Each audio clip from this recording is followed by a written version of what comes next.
Thanks for joining us again. Right now, let's talk about time estimation techniques in project management.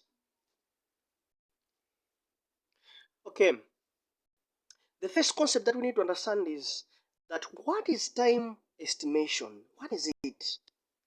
Okay, so we need to understand that this one it is prediction on how long a task or a project will take to complete. Right, so that is what we call time estimation. Okay, what is the importance of time estimation, by the way? Number one, it prevents delays, right? Because you are aware of the time that you're going to take. So by the end of the day, it will avoid the delays. Number two, budget overruns, right? By the end of the day, you know that this particular project will take, let's say, 5 years, and for this particular 5 years, our budget is supposed to be this one. So by the end of the day, you just stick to budget, right? Another one it is resource mismanagement. So by the end of the day, there is you try to avoid such kind of things. Resource mismanagement. Okay, let's talk about some key factors in time estimation. Number one, time task complexity, right? So on this one, we are trying to talk about how complicated or how big or how small your task is. Number two, you're trying to talk about resource availability. Do you have enough people, right? Do you have enough money? You understand? Do you have enough land? So those are some on resources. Then we talk of risk. What are some of the possible risks which are associated with your project? So you need to factor in all those things for you to understand better the concept of time estimation. Okay. On time estimation, the first technique that we're going to look at is program evaluation and review technique. Program evaluation and review technique, that is known as PERT. Okay, so this one, what is it? So it is a statistical tool for estimating project duration under uncertainty, right? So this one it is statistical tool. It uses what we call statistics, right? So this one you use it to estimate the time that your project will take, right? Under uncertainty. Let's talk about estimates used. Number one, this one uses optimistic. That is optimistic, which tries to talk about shortest time under ideal conditions. Shortest time under ideal conditions. Another one it talks about pessimistic. That is P. That is that one talks about longest time under adverse conditions. So this one is trying to talk about the longest time your project can take when your project is facing hardships, right? Or hard problems. You understand? So the first one, the optimistic, it is talking about the shortest time your project can take when it is moving through smoother road or when everything is just going on well. But the second one, the pessimistic, it is talking about longest time your project can take when it is facing adverse or harsh conditions. Number three, most likely, which is M. That one it is best guess under normal conditions. So this one is the time that your project can take under just normal condition, to say that things are not moving as smooth as they're supposed to be, and things are not very hard, so they are just on a normal pace. So how long can your project take? Let's talk about some pros of this particular technique. On that one, we need to understand that identifies risks, right? So this one, it is able to identify risk. This particular method, it is able to identify risk. When we are trying to estimate time using this one, you're able to identify risks. So it is good for uncertain project. It is good for uncertain project. It is good for those projects which sometimes you're not so sure on how they are going to move, like those which you are not very certain, right? Cons, time consuming, right? So it can take you a lot of what? A lot of time. Now, another one is that it relies on accurate estimates. So you need to make at least accurate estimate. Once you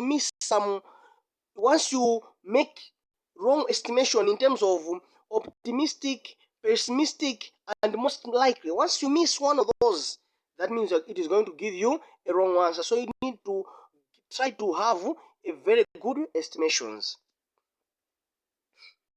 Okay,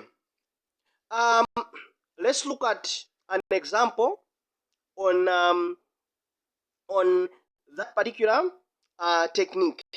So on that particular technique, we need to understand that we are having this particular formula. So to estimate, we have been given this particular formula. That means time expected is equal to, or that means that is optimistic time, right? Plus 4m, that is m most likely time, plus p, that is our p, it is standing for pessimistic time, over 6, right? So we are having an example here. We're saying for a task, the estimates are optimistic time has been given 2 days, pessimistic time has been given what? 80 days, and most likely time has been given 4 days. So using the formula, once you try to punch those numbers into that particular formula, that means where there is optimistic, there'll be 2. Where there was most likely, there'll be 4, and where there was a pessimistic, there'll be that is 8. So once you do your proper calculations, it will go to 26 divided by 6, and your answer that you're going to find is that 4.33 days. 4.33 days, right? So our friends, they try to calculate their project time using this particular using this particular technique, which is talking about PERT.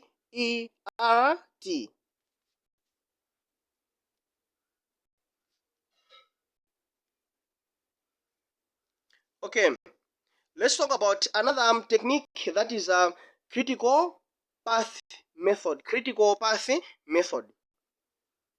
Okay, on this one, it identifies the longest sequence of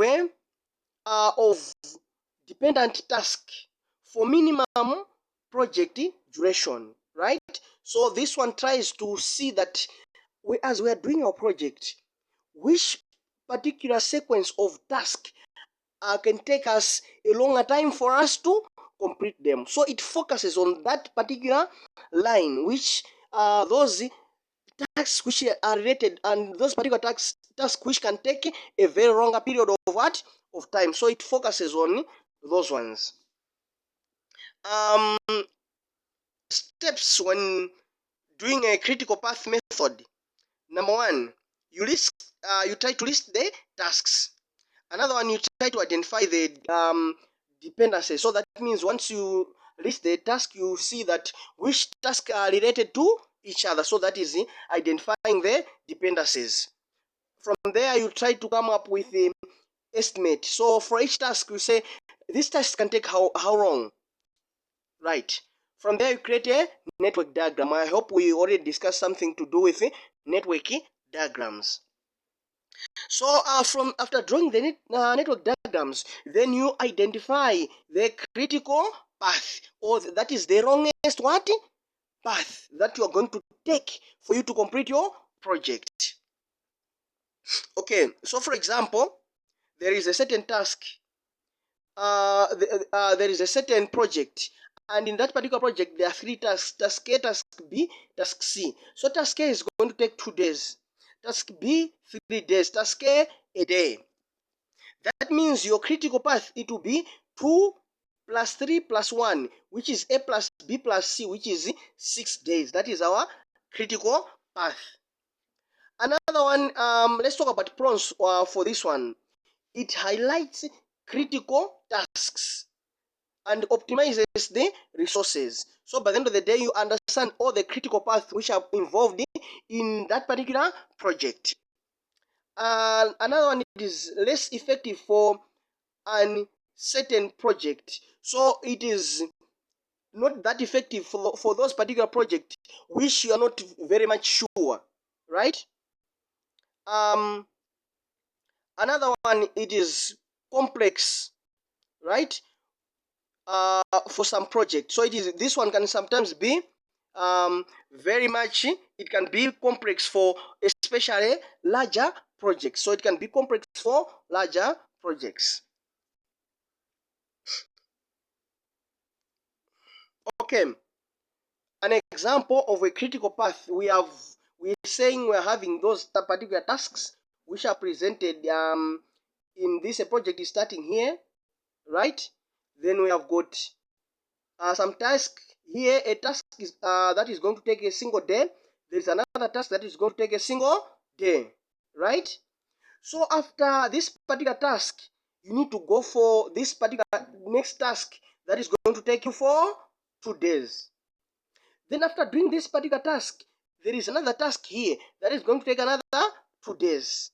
But as soon after finishing this particular task, there is another one that is going to take a single day. After this one, that is where you go now to the final phase, right? But once you move from here, you go to this one which requires 2 days, and then you go to the from this one you go to the finishing point. There is another one that is starting from here. It is going to a single day, but it is moving direct to the finishing mark, right? So on this one, our critical path is this one. It is the longest route.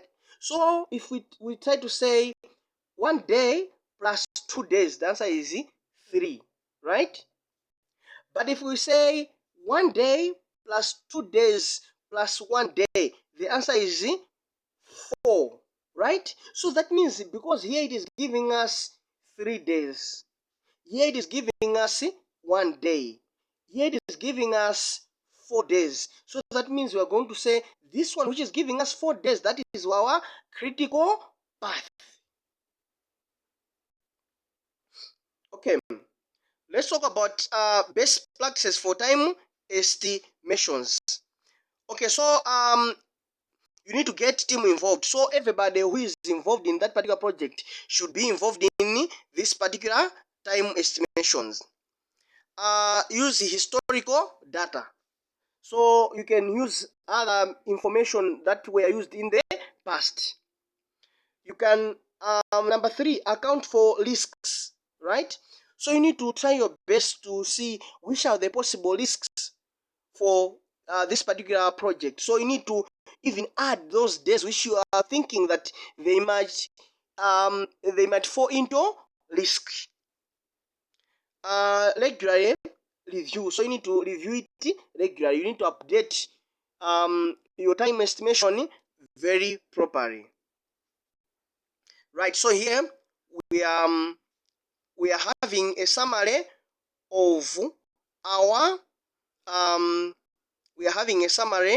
of our time estimation techniques, right? So the PERT, that one, it is focusing on optimistic, pessimistic, and most likely, right? The other one is focusing on critical points, right? So thank you very, very much.